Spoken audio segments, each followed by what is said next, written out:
The stars were burning. Admiral Way stood on the bridge of the UEC constellation and watched humanity die. Station had been their strongest position. 47 capital ships, 300 fighters, 20,000 men and women who had sworn to protect Earth and her colonies. Now they were nothing but fire and debris floating in the cold darkness of space. They had come with overwhelming force. Their ships were sleek and deadly, colored the deep purple of a bruise. They moved through space like predators, their weapons cutting through human shields like they were made of paper. The battle had lasted 6 hours. 6 hours of screaming, of explosions, of desperate prayers to gods who were not listening. Had ordered the retreat when he realized the truth. They could not win. They had never been able to win. His ship limped away from the battlefield, engines damaged, hull breached in 7 places. Behind him, they did not pursue. They did not need to. They had already proven their point. Humanity was nothing to them. Back on Earth, the news spread like a disease.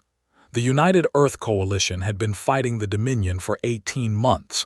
18 months of defeats. 18 months of lost colonies. 18 months of funerals. They were an ancient empire. They had conquered over 200 species across 10,000 years. To them, humans were just another primitive race to be crushed and absorbed. They had expected the war to last 3 months. Humanity had surprised them by surviving this long, but survival was not victory. Admiral stood before the UEC Council 3 days after. The chamber was silent. The faces of Earth's leaders were gray with exhaustion and fear. "Give us your report, Admiral," said President. Her voice was steady, but could see her hands shaking beneath the table. Activated the holographic display. Red markers covered the map of human space. Each red marker was a defeat. "At current losses, we have approximately 8 months before total military collapse," said. He did not soften the words. There was no point. After that, Earth itself will be defenseless. The silence that followed was heavier than gravity. "What about our allies?" asked one council member. The Mesh Collective. "They have closed their borders. They fear retaliation if they help us. The Mesh Collective has offered thoughts and prayers." His voice was bitter. "We are alone." President closed her eyes. When she opened them, something hard had settled in her expression. "There is one other option," she said quietly. The council members looked at her with confusion, all except one. General Stone sat in the corner, his weathered face showing no emotion. He was old. He had fought in 3 wars. He had seen things that would break younger men. "Project," Stone said. The name meant nothing to most people in the room, but Admiral went pale. "That project was shut down 40 years ago," said. "The technology was too unstable, too dangerous." "The technology has been sleeping," Stone replied. "Not dead. We kept it hidden. We kept it ready for a moment exactly like this one." President nodded slowly. "I am authorizing project effective immediately. Whatever you need, General, whatever resources, whatever personnel, save us." Stone stood. He was not a tall man, but in that moment he seemed to fill the room. "I will need one thing," he said. "A captain, someone who has faced thee and survived, someone who knows how they think, someone who has nothing left to lose." "Who?" asked. Stone smiled.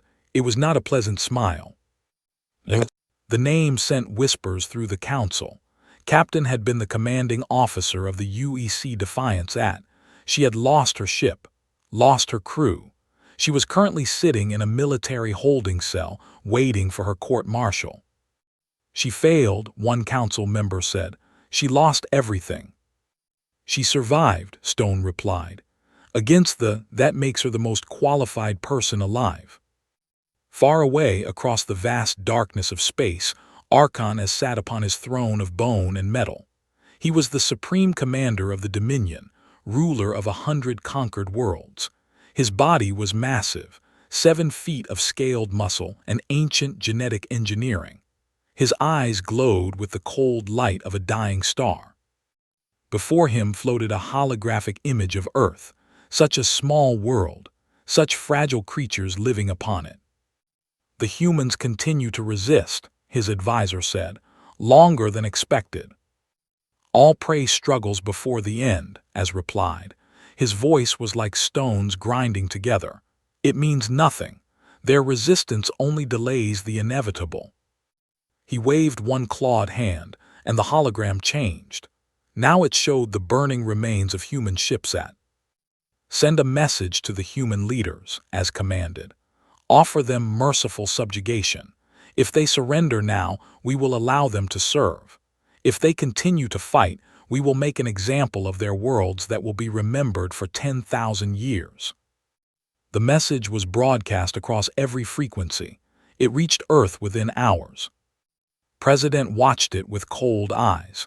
The alien's arrogance was almost impressive. He truly believed humans would simply give up, simply kneel. He did not understand humans at all.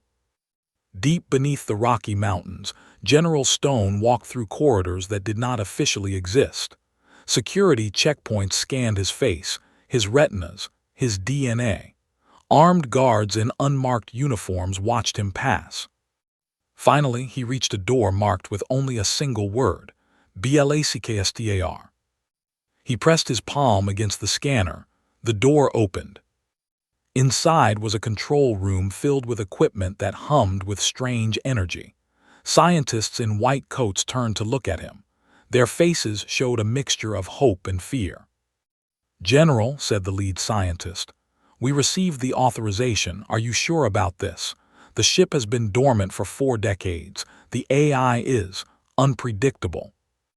"We are out of options," Stone said. "Wake it up." "And the captain is unstable. The psychological evaluations show that she is exactly what we need. Someone who has lost everything. Someone who has nothing to fear. Someone who will do whatever it takes." Stone looked at the massive screens showing readouts he could barely understand. "The think they know war. They have never faced humanity when we are truly desperate." He pulled out a secure communication device, encrypted beyond anything in the public world. He typed a single message and sent it to the hidden facility in the cloud, where humanity's greatest secret had been waiting in the darkness between stars. The message was simple: wake her up. Across the galaxy, they celebrated their coming victory. They had fought 1,000 wars. They had crushed 1,000 species. Humans were stubborn, yes, but in the end, they would fall like all the others. They had no idea what was coming. In her cell, sat in darkness. She had not slept in 3 days. Every time she closed her eyes, she saw her crew dying, heard their screams, felt the ship breaking apart around her. She had survived. She did not know why. She did not know if she deserved to. The door to her cell opened. A man in a general's uniform stood in the light.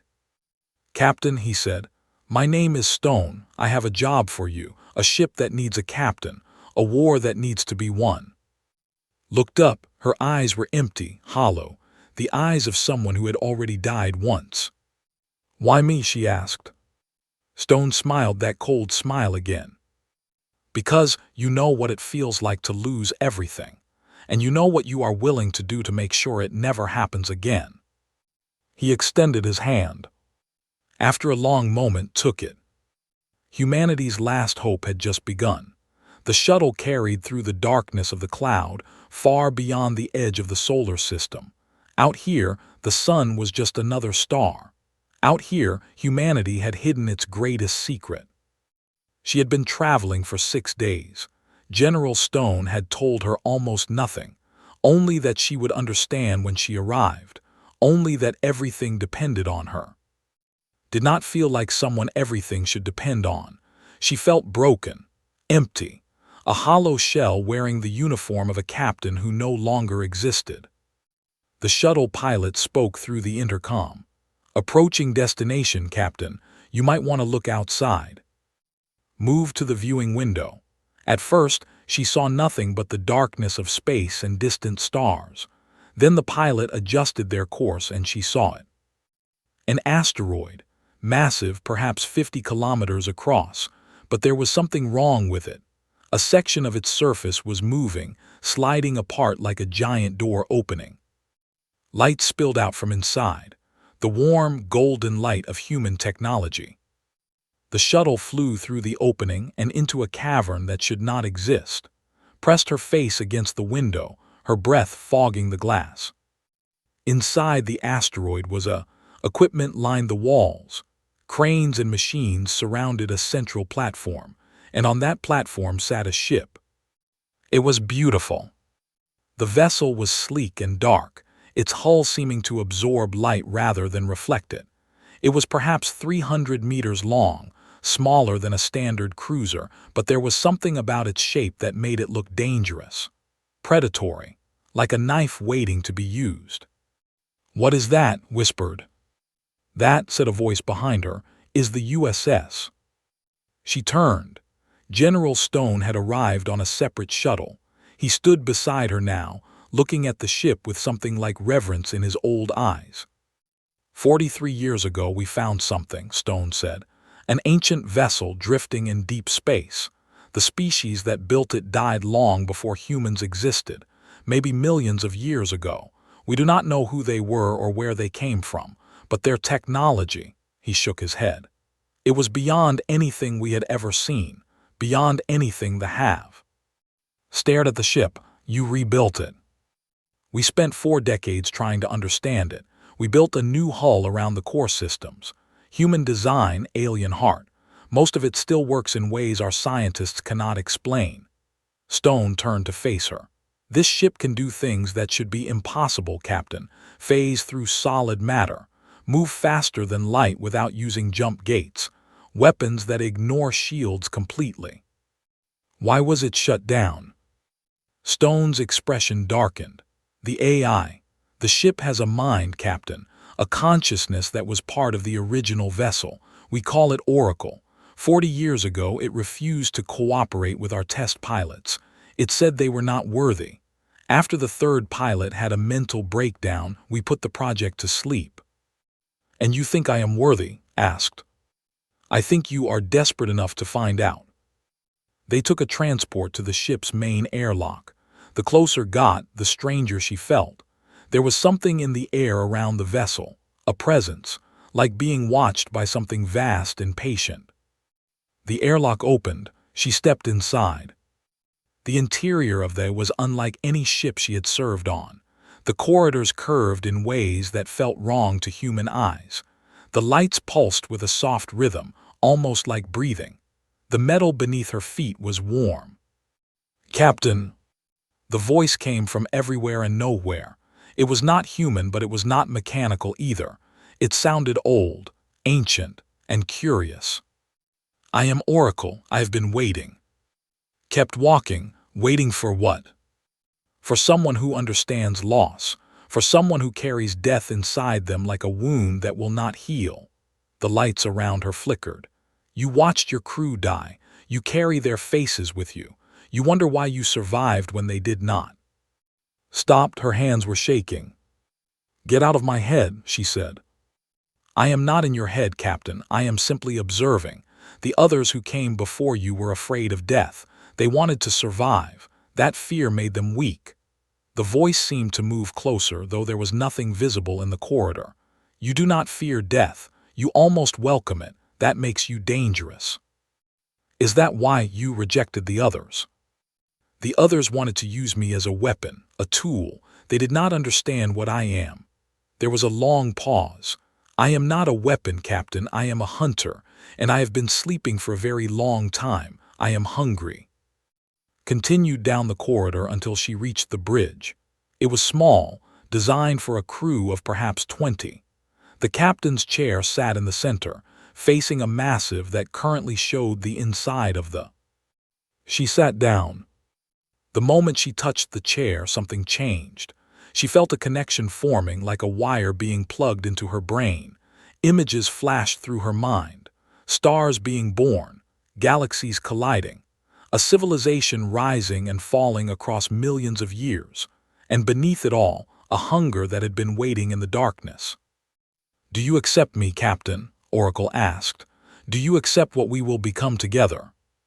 Thought of her crew, thought of the who had killed them, thought of Earth burning under alien weapons. "Yes," she said. The ship came alive around her. Systems activated. Engines hummed with power that made the air vibrate. The lit up with displays showing weapons, shields, and capabilities that human technology should not have been able to create. "Then let us hunt," Oracle said, and for the first time there was something like joy in its ancient voice. Over the next weeks assembled her crew. General Stone had given her freedom to choose whoever she wanted. She did not want perfect soldiers. She wanted people like herself, broken people, angry people, people who had lost something to thee and wanted revenge. Lieutenant Commander James had been a brilliant tactical officer before his family was killed when the aliens destroyed the colony on New Brisbane. Now he spent his days drunk and his nights screaming from nightmares. Made him her first officer. Chief Engineer had been discharged after disobeying orders during an evacuation, staying behind to save civilians when she had been told to retreat. She had saved 300 people and lost her career. Gave her the engine room. Weapons Officer had tried to assassinate a diplomat during peace negotiations that everyone knew would fail. He had spent 2 years in prison. Put him in charge of the guns. One by one she gathered them. The broken, the discarded, the dangerous, 23 crew members who had nothing left to lose and everything to fight for. Their first test flight took them to the edge of the solar system. Oracle guided them through the ship systems, teaching them how to work with technology that bent the laws of physics. "Phase drive activating," Oracle announced. The ship shimmered, reality bent around them, and then they were somewhere else, light years away in the span of a heartbeat. Gripped her chair as they showed unfamiliar stars. "Travel time 0.3 seconds, Oracle reported. "Shall we go further?" They tested the weapons next. A single shot from the main cannon destroyed an asteroid the size of a small moon. The beam passed through as if the rock was not even there, then detonated inside. The explosion was silent in the vacuum of space, but the crew felt it in their bones. "The shields will not stop this," Oracle said. "Nothing will stop this."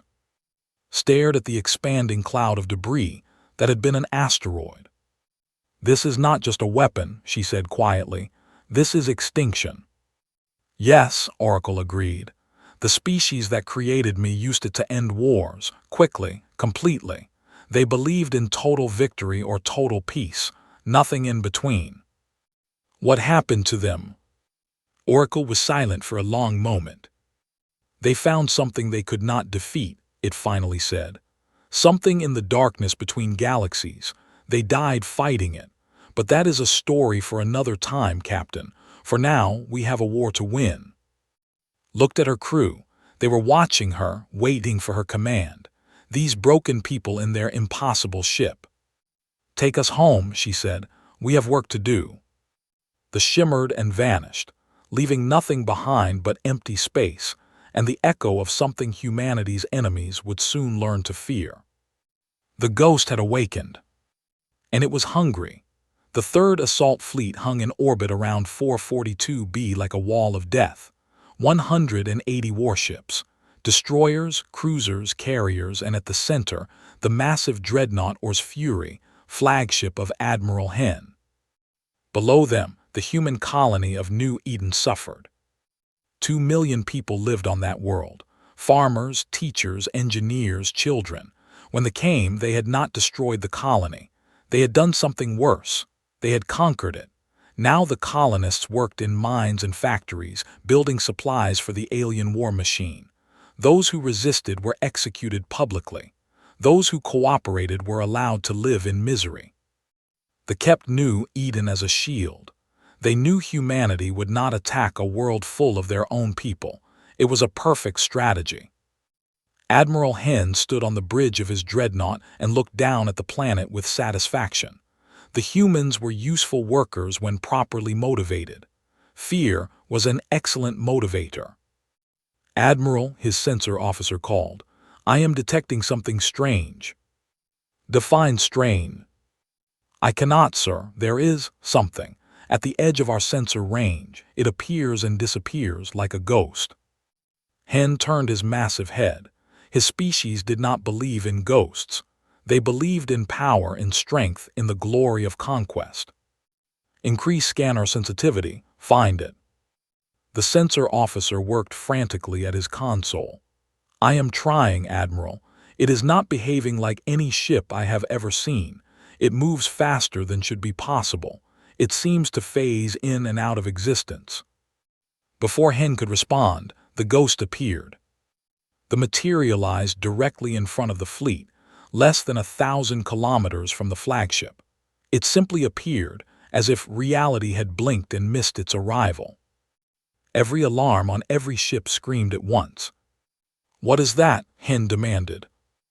On the bridge of the captain smiled. It was not a pleasant smile. "Open a channel," she said. "Let them hear us." Lieutenant Commander activated the communications system. "Channel open, Captain." Leaned forward in her chair. "Admiral Hen, I am captain of the USS. I am here to inform you that your occupation of New Eden is over. You have one opportunity to surrender. Take it." The Admiral's response came quickly. His translated voice was thick with contempt. "One ship? You bring one ship against my fleet and demand surrender?" He laughed, a harsh barking sound. "You humans truly are insane. All batteries destroy that vessel." 180 ships opened fire simultaneously.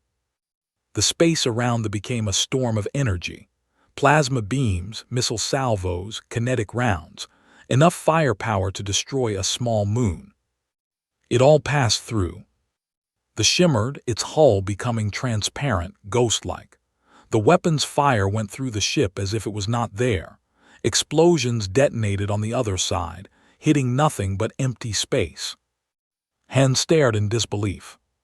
"Phase drive engaged," Oracle reported calmly. "We are existing slightly outside normal space. Their weapons cannot touch us." "Take us in," ordered, "straight through their flagship." The accelerated. It flew directly at Or's Fury, and the massive dreadnought could not move fast enough to avoid it. The ghost ship passed through the flagship's shields, through its hull, through its armored walls. The crew watched in horror as a human vessel flew through their ship like it was made of smoke. They emerged on the other side and became solid again. "Deploy assault team," said.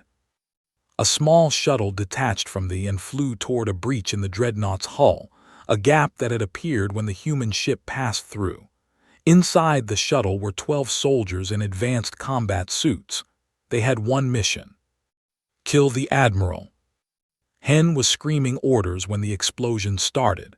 His personal guards rushed to protect him, but they had never faced anything like this. The human soldiers moved through the ship like ghosts themselves, their weapons firing rounds that penetrated armor as if it was cloth. It took 4 minutes. Hen died in his own command chamber, his body broken by human hands, his last sight the face of a human soldier who did not say a word. The assault team extracted safely. The shuttle returned to the Admiral eliminated, the team leader reported. "Good," said. "Now let us show them what happens next." They turned to face the remaining fleet. Without their admiral, the ships were in chaos. Some tried to flee, some tried to fight. It did not matter. "Fire at will," ordered. The weapons were beyond anything in the galaxy. Beams of energy that existed in multiple dimensions simultaneously. They passed through shields without slowing. They passed through armor without stopping. They struck reactors and ammunition stores and engine cores. Ships began to explode. They danced through the fleet like a predator among prey. It phased through missiles. It appeared behind ships that tried to flee. It struck without mercy and without pause. Weapons officer was crying as he fired, tears of joy streaming down his face. Every shot was revenge. Every explosion was justice. "Enemy cruiser destroyed," he reported. Enemy destroyer disabled, enemy carrier breaking apart. The battle lasted 97 minutes. When it was over, the third assault fleet no longer existed. 180 warships reduced to debris and wreckage, 30,000 soldiers dead. They had not taken a single hit. Stood from her chair and walked to the. Below them, New Eden turned slowly, its people still unaware that they had been freed. "Open a channel," she said. "Broadcast on all frequencies. I want everyone to hear this." Nodded. "Channel open, Captain. Broadcasting to the colony, to local space, and to every listening post in range." Took a breath. "This is Captain of the USS. 442 is free. The occupation is over. To the people of New Eden, help is coming. Hold on a little longer." She paused. "To the Dominion, this is just the beginning. We are coming for every world you have taken, every base you have built, every ship you have launched. You made a mistake when you attacked humanity. You thought we would break. You thought we would surrender." Her voice hardened.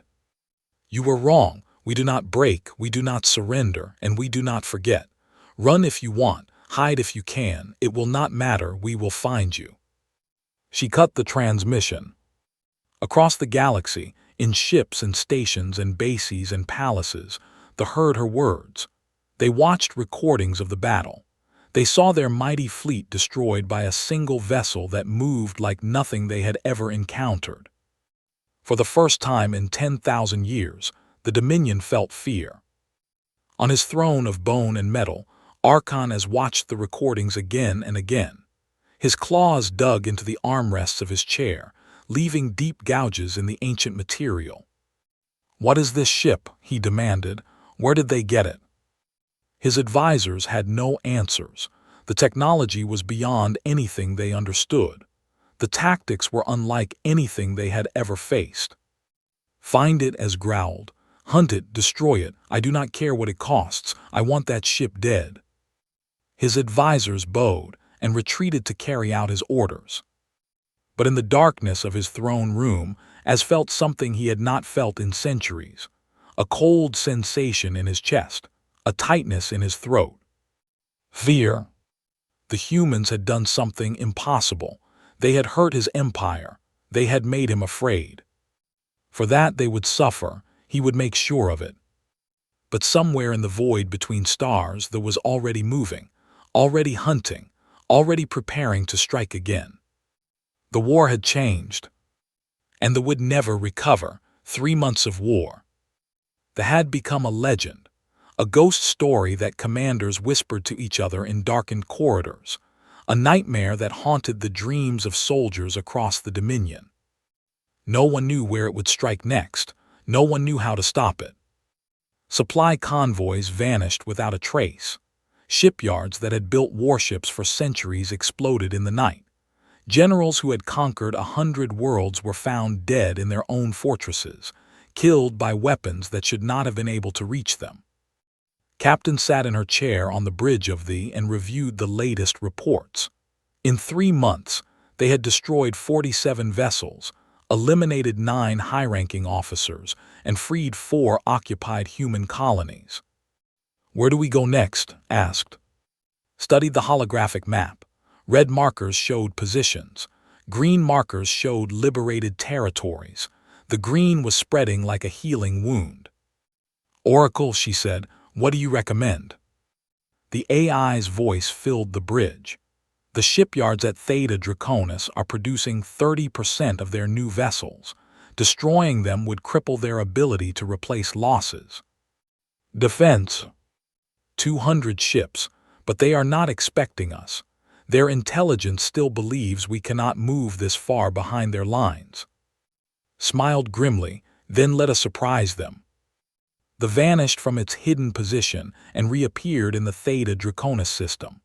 The shipyards were massive structures, orbital factories that stretched for hundreds of kilometers. Dozens of half-completed warships floated in their construction cradles. "Enemy vessels detecting us," reported. "They are moving to intercept." "Let them come," said. "Target the shipyards, maximum yield." The weapons fired. Beams of impossible energy struck the orbital factories. Metal melted. Reactors exploded. Partially built ships crumbled into debris. The defending fleet arrived too late.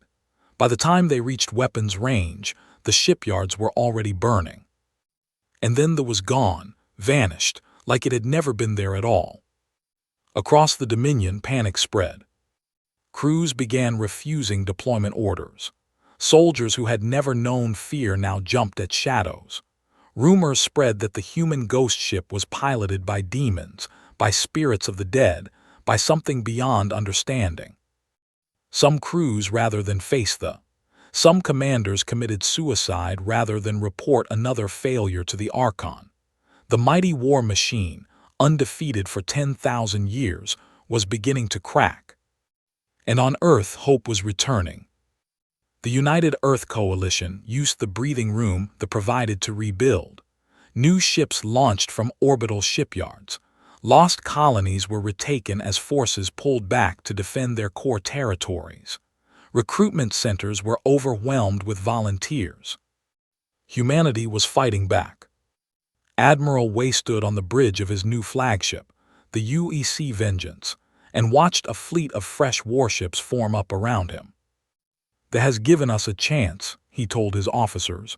"Let us not waste it." But Archon Ez was not ready to surrender. The ruler of the Dominion had spent 3 months studying every report, every recording, every piece of data about the ghost ship. He had assembled his best scientists and demanded answers. He had sacrificed resources and soldiers in tests and experiments. And finally, he had found a weakness. "The phase technology is not perfect," his lead scientist explained. "The ship cannot maintain its ghost state indefinitely. When it fires its weapons, it must become solid for a fraction of a second. If we can predict when and where it will strike, we can hit it in that moment." How, as demanded? "We have developed a new weapon, a dimensional disruptor. It forces matter to exist in normal space. If we can deploy it close enough to the human ship, we can prevent it from phasing." "As considered this, what do you need?" "A trap, my lord, something the humans cannot resist." The Archon smiled. It was a terrible expression on his alien face. "I know exactly what to offer them." 3 days later, they attacked 3 human colony worlds simultaneously, but they did not try to conquer them. They simply bombed them from orbit, killing millions of civilians, and then retreated. The message was clear: come and stop us if you dare. Watch the recordings of the attacks, the burning cities, the fleeing refugees, the bodies of children in the streets. Her hands shook with rage. "It is a trap," Oracle warned. "The Archon is trying to force us into a fight on his terms." "I know," said. "The logical course of action is to avoid the obvious bait. Continue our guerrilla campaign. Do not give them what they want." Was silent for a long moment. "How many people died in those attacks?" "Approximately 4 million. "And how many more will die if we do not stop him?" Oracle did not answer. "Set course for the Aura system," ordered. "If the Archon wants to meet us, let us not keep him waiting." They emerged from phase space into the largest fleet ever assembled. 4,000 warships surrounded them, battleships the size of cities, carriers launching swarms of fighters, destroyers moving in perfect formation. And at the center of it all, a single massive vessel, the Archon's personal dreadnought Extinction. "Captain," said quietly, "we are surrounded." "I noticed," replied. "Oracle analysis. The fleet is equipped with unknown devices. I am detecting dimensional distortion fields building around us. They are attempting to prevent phase shifting." Felt a cold sensation in her stomach. "Can you counter it?" "Unknown. This technology is new. I am adapting, but it will take time." "How much time?"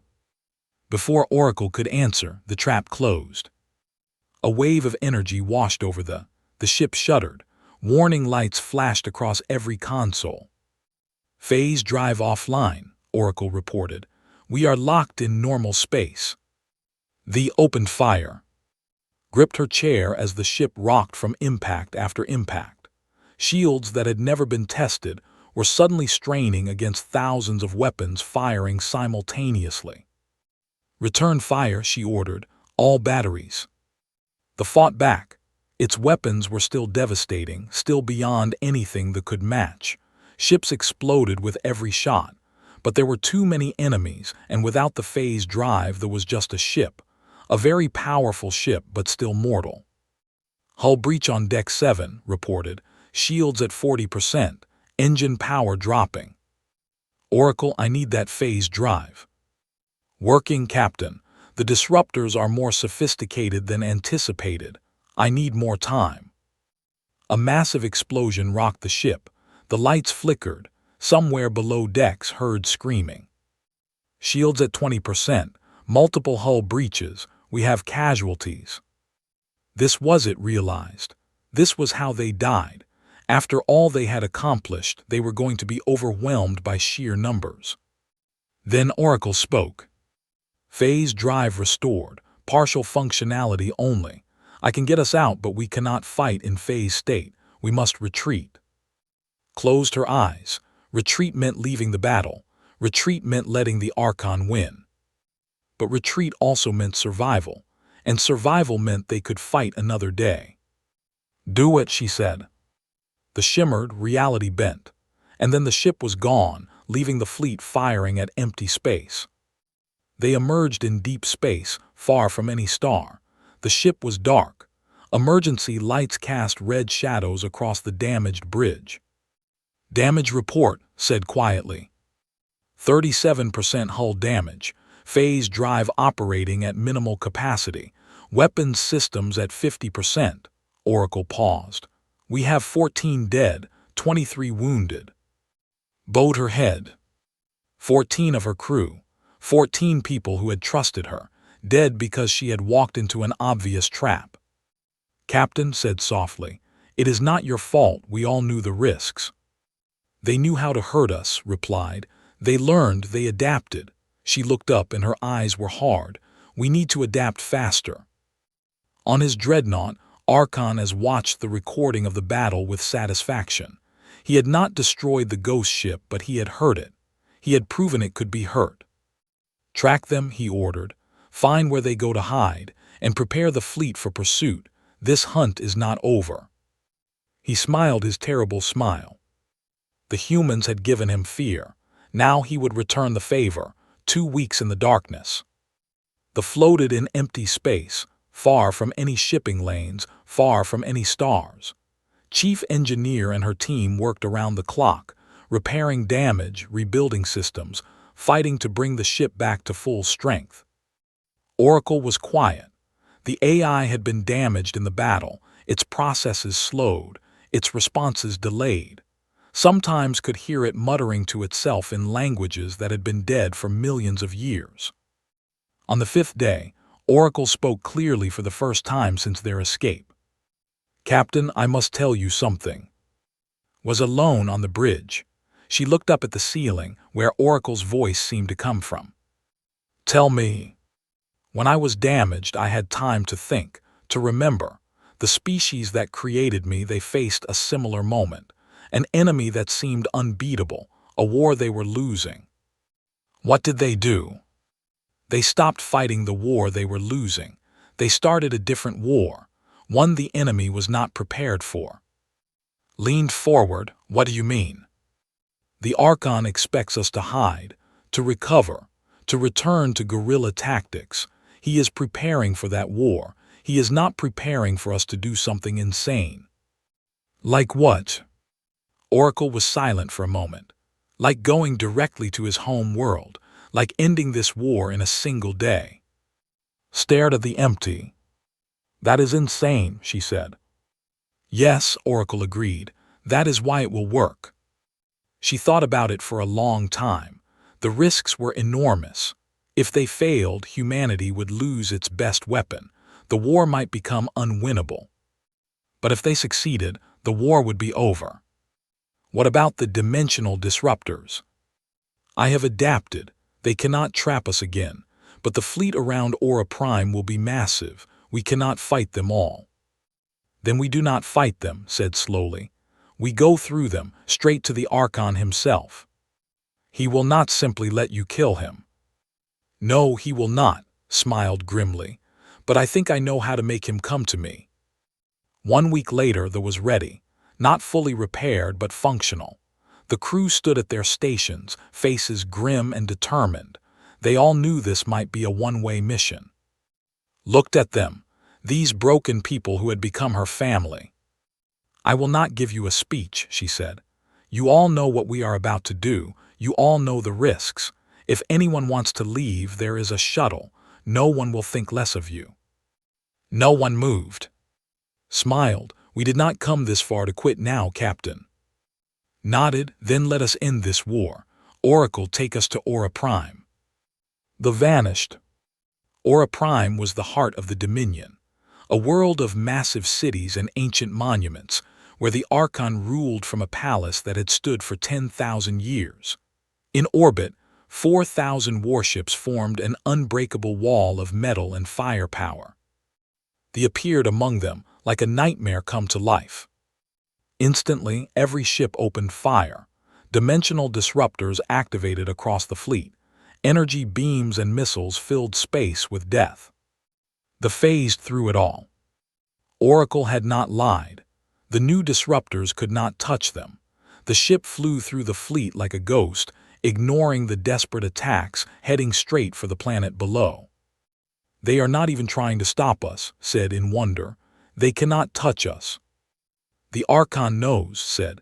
He knows I am coming for him. That is why I am going to give him a choice. They descended into the atmosphere of Aura Prime. Below them, the capital city spread across the horizon. Billions of looked up and saw a human ship falling toward them like a meteor. Opened a channel. Archon as, this is Captain. You wanted to meet the demon that has been hunting your people. Here I am. She paused. I could destroy your capital city right now. Kill billions of your people. End your civilization in fire and blood. But I am not going to do that. I am not like you. Below them, the palace came into view. A massive structure of bone and metal built on the skulls of conquered species. Instead, I am offering you something your empire has never offered anyone else. A fair fight. One-on-one, you and me. If you win, I will surrender my ship. The war ends. Humanity loses. She could feel the Archon listening, could feel his pride and his rage warring with each other. If I win, you die. Your empire fractures. The species you conquered go free. The war ends a different way. There was a long silence. Then the Archon's voice filled the bridge. You dare challenge me to single combat. You are nothing, a primitive, an insect. Then it should be easy for you to kill me, replied, unless you are afraid. The silence stretched. Come to the palace, as finally said. Face me in the Hall of Conquest, and I will show you what happens to those who defy the Dominion. Smiled on my way. The Hall of Conquest was vast. Pillars of bone stretched toward a ceiling lost in shadow. The skulls of defeated enemies lined the walls. At the far end, Archon as stood waiting. He was massive, 7 feet of scaled muscle and ancient genetics. In his hands he held a blade made from the spine of some conquered creature. His eyes glowed with cold hatred. Entered alone. She wore a simple combat suit. In her hands she held a standard military knife. You face me with that, as laughed. You truly are insane. Maybe, admitted, but I have something you do not. And what is that? Nothing left to lose. She attacked. The fight was brutal, as was stronger, faster, better trained. He had killed thousands of enemies in personal combat, was human, small, fragile, outmatched. But she did not fight like a soldier. She fought like an animal, like something broken and desperate and absolutely unwilling to die. Oracle had changed her. The neural link had done something to her reflexes, her perception, her ability to survive. She moved faster than a human should move. She anticipated attacks before they came. She took wounds that should have killed her and kept fighting. Blood flew, bones cracked.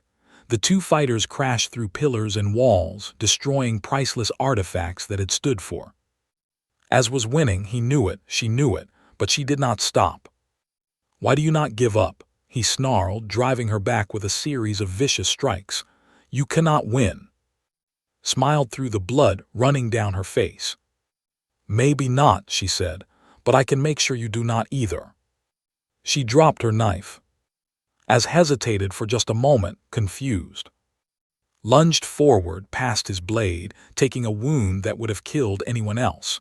Her hands found his ceremonial blade where it hung at his belt. The ancient weapon of rulers, the symbol of their power. She drove it through his throat. As fell. The Archon of the Dominion, ruler of 100 worlds, conqueror of 200 species, died on the floor of his own hall of conquest. Killed by a human, with his own blade. The news spread across the Dominion like fire. Their immortal leader was dead, killed in fair combat. The ancient traditions demanded they honor the result. Within hours, the empire began to fracture. Subject species that had been waiting for this moment rose up. Factions that had been suppressed for centuries emerged to fight for control. The fleet around Aura Prime fell into chaos as commanders received conflicting orders from a dozen would-be successors. The war was not over in a day. It took another year of fighting, of negotiations, of small battles and political maneuvering. But the Dominion never recovered. The empire that had stood for 10,000 years crumbled within a generation. 1 year after the death of Archon as Captain stood before the United Human Federation. The UEC had evolved into something new, something stronger, a civilization that had faced extinction and emerged transformed. They gave her humanity's highest honor. The crowd cheered. Politicians made speeches about sacrifice and courage and the indomitable human spirit. Accepted it all with a quiet smile.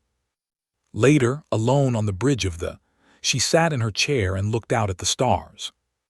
"What now, Captain?" Oracle asked. "I do not know," she admitted. "We saved humanity, we broke an empire. What do you do after that?"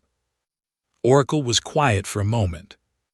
"The species that created me," the AI finally said, "they thought they had won their war too. They thought they were safe. But there are things in the darkness between galaxies, old things, hungry things. They noticed humanity when you won this war. They are watching now." Should have been afraid. Instead, she felt something else, something that might have been anticipation. "Let them watch," she said. "Let them come." She leaned back in her chair and smiled. "We will be ready." Outside, the stars burned cold and distant. Somewhere in that vast darkness, something ancient stirred. It had seen the bright light of human victory. It had felt the death of the Dominion, and it was curious. But for now, humanity celebrated. They had faced destruction and survived. They had met an empire of conquerors and won. And in the silence between stars, they waited, ready for whatever came next. The war was over. But the story was just beginning.